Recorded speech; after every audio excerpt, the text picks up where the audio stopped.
ভাইয়া যে টাকাটা নিছে সেই দালালের নাম হইছে তোফাজ্জল, কিশোরগঞ্জ ইতনা থানা তার বাড়ি। 1-2 টাকা না ভাই, 9 লাখ টাকা। মানুষগুলা গরিব মানুষ, কিভাবে বলবো, বিশ্বাস করবেন কিনা জানি না। যদি যাইতেন তাইলে দেখতেন বাড়ি বিটা ছাড়া কিচ্ছু নাই। টাকাগুলা তারা মনে করেন ব্যাংকেতে লোন উঠাইছে, ঠিক আছে, সমিতিতে লোন উঠাইছে, মানুষের কাছে লাভের মাঝে টাকা আনছে। 3 মাসের ভিতরে হেরা আইয়া কাজ করে মানুষের টাকা দিব। একজন একজন প্রবাসী শুধু স্বপ্ন দেখছিল সে প্রবাসে ফাড়ি দিব, পরিবারের মুখে হাসি ফুটাবো, কিন্তু তার স্বপ্নটা আর পূর্ণ হলো না। স্বপ্নটা স্বপ্নই থেকে গেল একটি ভুল বিশ্বাসের কারণে। 9 লক্ষ টাকা নিয়ে পালিয়ে আছে সৌদি আরবের বুকে রিয়াদ বাতা মার্কেটে কিশোরগঞ্জের দালাল। সেই দালালের চত্বরে পড়ে ভাইয়ের পক্ষ থেকে এক বোনের আহাজারি। জানি না তারা ভাই বোন কি আদৌ পর্যন্ত সেই ঘটনার বিচারটি পাবেন। আপনারা কি জানেন এই ঘটনা কিভাবে ঘটেছে? হয়তো জানেন না। ভিডিওটা আজকে সম্পূর্ণ মনোযোগ সহকারে দেখতে থাকুন। সেই ভুক্তভোগীর কথাটা আপনাদের সামনে তুলে ধরব, প্রতিবাদের আওয়াজ তুলব। ভিডিওটা শুধু আজকে একটি কাহিনী নয়, এটা একটা বাস্তবতা, প্রবাসীদের গল্প।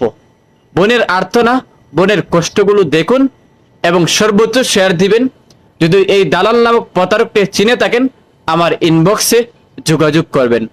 দালালের কাছে আবেদন করব যেন এই বোন, অসহায় হত দরিদ্র বোনের টাকাটি আপনি রিটার্ন দিয়ে দেন, নয়তো আপনার নামে আমরা আইনি ব্যবস্থা নিতে বাধ্য হব।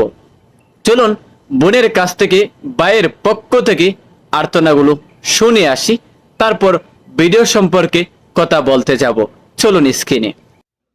আসসালামু আলাইকুম রহমতুল্লাহ। ভাইয়া কি অবস্থা, কেমন আছেন? ভাইয়া যে টাকাটা নিছে সেই দালালের নাম হইছে তোফাজ্জল, কিশোরগঞ্জ ইতনা থানা তার বাড়ি। বলছে আর কি হিরণপুর গ্রাম আছে কিনা আমি জানি না, হিরণপুর গ্রাম। তো তার ভাবি তারে দিয়া মানে আমার সাথে পরিচয় হয়েছে, তার ভাবিরে দিয়া। তার ভাবি বলছে তার দেবরের লোক আনে, তো আমার স্বাস্থ্য ভাই আসতে কইছিল, তো তার মাধ্যমে আর কি পরিচয় করাই দিছিলাম আমার স্বাস্থ্য ভাইয়ের সাথে। তো আমার স্বাস্থ্য ভাইয়ের সাথে কথাবার্তা কইয়া সব কিছু কইরা 9 লাখ টাকা আনছে। ভিসা দিছে, ঠিক আছে, 3 মাসের ভিসা দিছে। ভিসা দিয়ে আর লোকগুলারে আনে নাই টিকিট কাইটা। মেন পাওয়ার একজনে করছে, আরেকজনেরটা দেয় নাই। তো সব কিছু করিলা হ্যাঁ টোটালি টাকা নিয়ে নিছে, ঠিক আছে। মেন পাওয়ার দিয়ে হাইয়া বাকি টাকাটা নিয়ে নিছে যে আমি টিকিট কাটবো, আমার হাতে টাকা নাই, তোমরা টাকা দাও, তো আমি টিকিট কাটতেছি, এই কথা বইয়া সব টাকা নিছে। নেওয়ার পরে মনে করেন প্রথমত হ্যাঁ কথা যেগুলো কইছে মানে একটার মাঝে ওর 2 নাম্বারই পাই না, যখন যেটা বলছে সেটাই। লাস্টে টাকাটা নিয়ে আসে আমাদের সাথে এই বাটপারিটা করছে। 1-2 টাকা না ভাই, 9 লাখ টাকা। মানুষগুলো গরিব মানুষ, কিভাবে বলবো, বিশ্বাস করবেন কিনা জানি না। যদি যাইতেন তাইলে দেখতেন বাড়ি বিটা ছাড়া কিচ্ছু নাই। টাকাগুলা তারা মনে করেন ব্যাংকেতে লোন উঠাইছে, ঠিক আছে, সমিতিতে লোন উঠাইছে, মানুষের কাছে লাভের মাঝে টাকা আনছে। 3 মাসের ভিতরে হেরা আইয়া কাজ করে মানুষের টাকা দিব। আজকে তারা বাড়ি ছাড়া, ঘর ছাড়া, বুঝছেন, সে টাকাটি মাইরা দিছে। আমরা সবাইরে বলক কইরা দিছে। আমি আপনার কাছে একটাই অনুরোধ ভাই, মানুষের উপকার মানুষই করে, কারো উসিলাই কেউ বড় লোক হয়, ঠিক আছে। আমি আপনার কাছে একটাই অনুরোধ, গরিব মানুষটিরে যদি বাঁচান আর কি, এর কাছ থেকে টাকাটি যদি উদ্ধার করে দিতে পারেন, আর কিছু না, সারা জীবন আপনার লাগি দোয়া করব মানুষগুলা, ঠিক আছে। আর কিছু বলার মতন নাই, বললে অনেক কথাই বলা যায়। সব বন্ধুরা ভিডিওটা দেখতে পাচ্ছেন, বোনের সম্পূর্ণ বিস্তারিত বিষয় তুলে তুলেছেন, কিভাবে ওই ভাইয়ের সাথে পরিচয় হয়েছে। সৌদি আরবে একটি লুলু মার্কেটের সামনে তার বাবির সাথে পরিচয় হয়।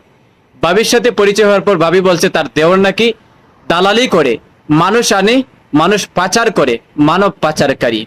সেই মানব পাচারকারী সেই বোনকে কোনো ধরনের ভিসা টিকিট না দিয়ে ভুয়া একটি ভিসা দেখিয়ে 9 লক্ষ টাকা হাতিয়ে নেন। বোনে আপনাদের কাছে বিচার চাচ্ছেন, আপনাদের একটি শেয়ারের মাধ্যমে হতে পারে বাংলাদেশ সরকারের কাছে সেটি পৌঁছতে পারে। বাংলাদেশ সরকার অতি তাড়াতাড়ি তাদের বিরুদ্ধে পদক্ষেপ নেবে। ইতিমধ্যে বাংলাদেশ সরকারের সাথে আমাদের কন্ট্যাক্ট হয়েছে। বাংলাদেশের সরকার ঘোষণা অনুযায়ী আমরা তাদের বিরুদ্ধে দালালকে চিহ্নিত করার জন্য আমরা তাদের বিরুদ্ধে আইনি ব্যবস্থা নিতে পারবো বলে আশ্বাস দেওয়া হচ্ছে। ভিডিওটা সর্বদা শেয়ার দেন। আরও যারা এরকম দালালের প্রতারিত হচ্ছেন, সরাসরি আপনাদের দালালের সবকিছু ডকুমেন্ট এবং আমাকে ভিডিও পাঠিয়ে দিতে পারেন। নির্দ্বিধায় আমি আপনাদেরকে ভিডিও করে বিশ্ববাসীর কাছে তুলে ধরব, সেই নিউজটা প্রচার করব, যেন এই প্রতারক নামক দালালের কাছ থেকে সবাই বিরতি থাকতে পারেন, হেফাজত থাকতে পারেন। ভিডিওটা সর্বদা শেয়ার দেন।